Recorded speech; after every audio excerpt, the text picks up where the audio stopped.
Isang mapagpalang umaga sa atin lahat, mga katuto, mga kabig, mga kaemog.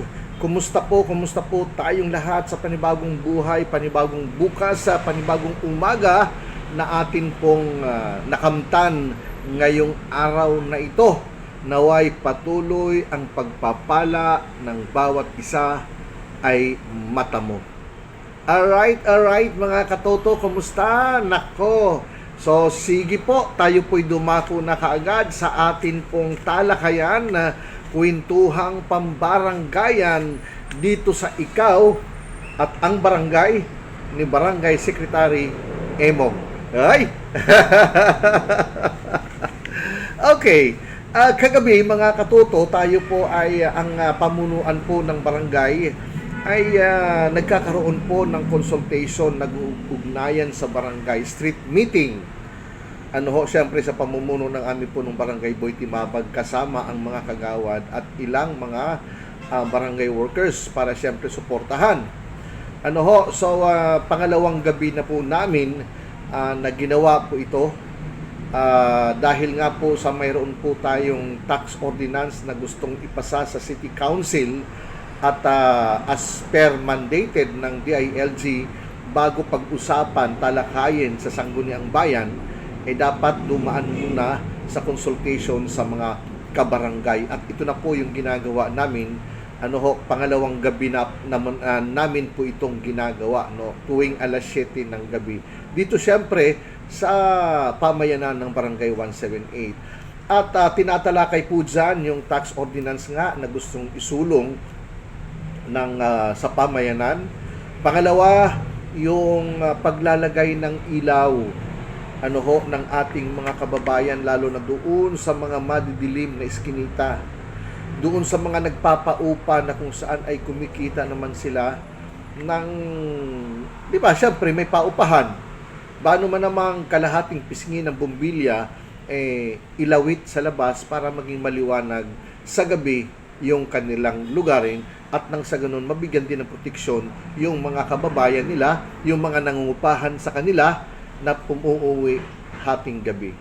At tinalakay din yung tungkol sa kalinisan, tungkol lalo na sa mga pupo ng aso. Pasintabi po sa atin pong mga kababayan, mga kabarangay, atin pong mga kaibigan, mga kaemog, mga katoto, dahil umagang-umaga pinag-uusapan natin yung dumi.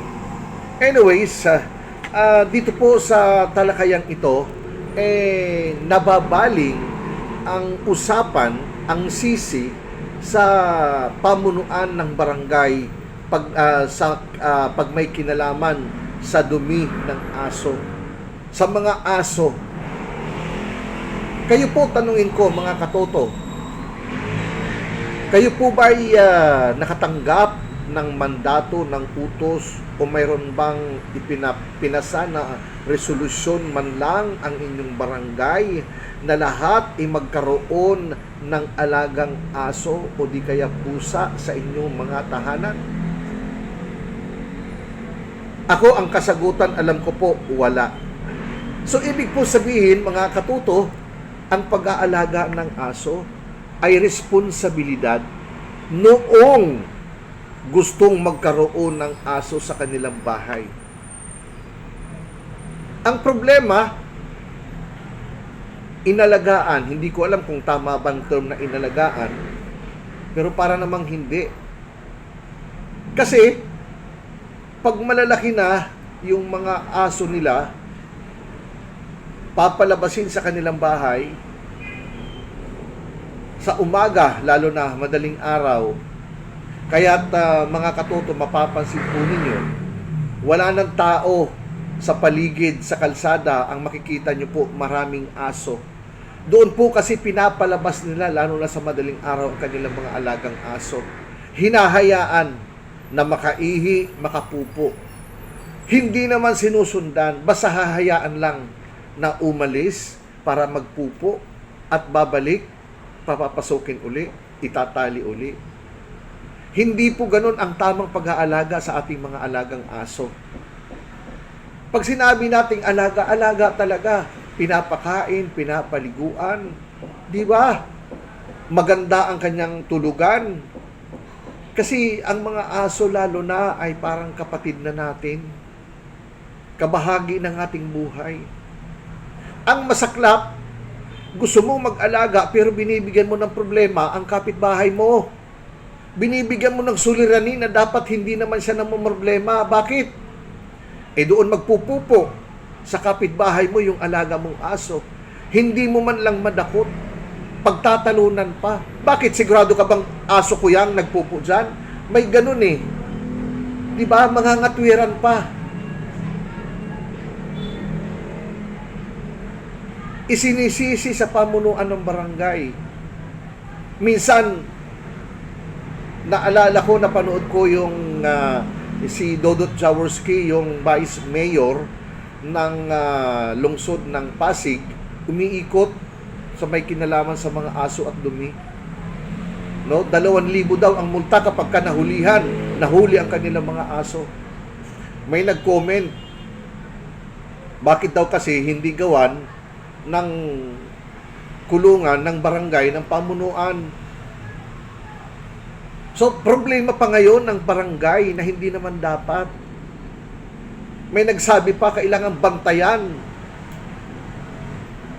ng mga opisyalis. Anong ginagawa ng mga opisyalis? Ba't hindi kayang bantayan?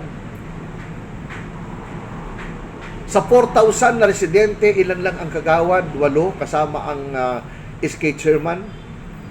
Babantayan mo lahat ang mga aso ng mga kapitbahay ninyo. Ipinapasa ang responsibilidad, ang mga tungkulin sa kanilang mga kapitbahay na hindi. Mga katoto, masakit man po ito. Masakit man po ito.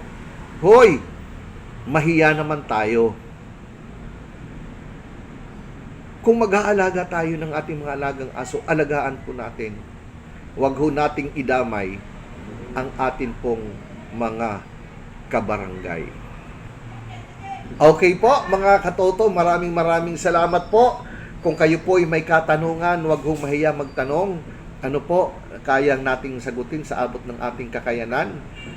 At siyempre, mag-comment po. Please, mag-heart po kayo. Mag-share. Nakikiusap po ako. At siyempre, subscribe. Okay? Maraming salamat po, mga katoto. Ito po ang inyong katoto, Emog, Barangay Secretary ng Barangay 178. Maraming salamat po. Magandang umaga.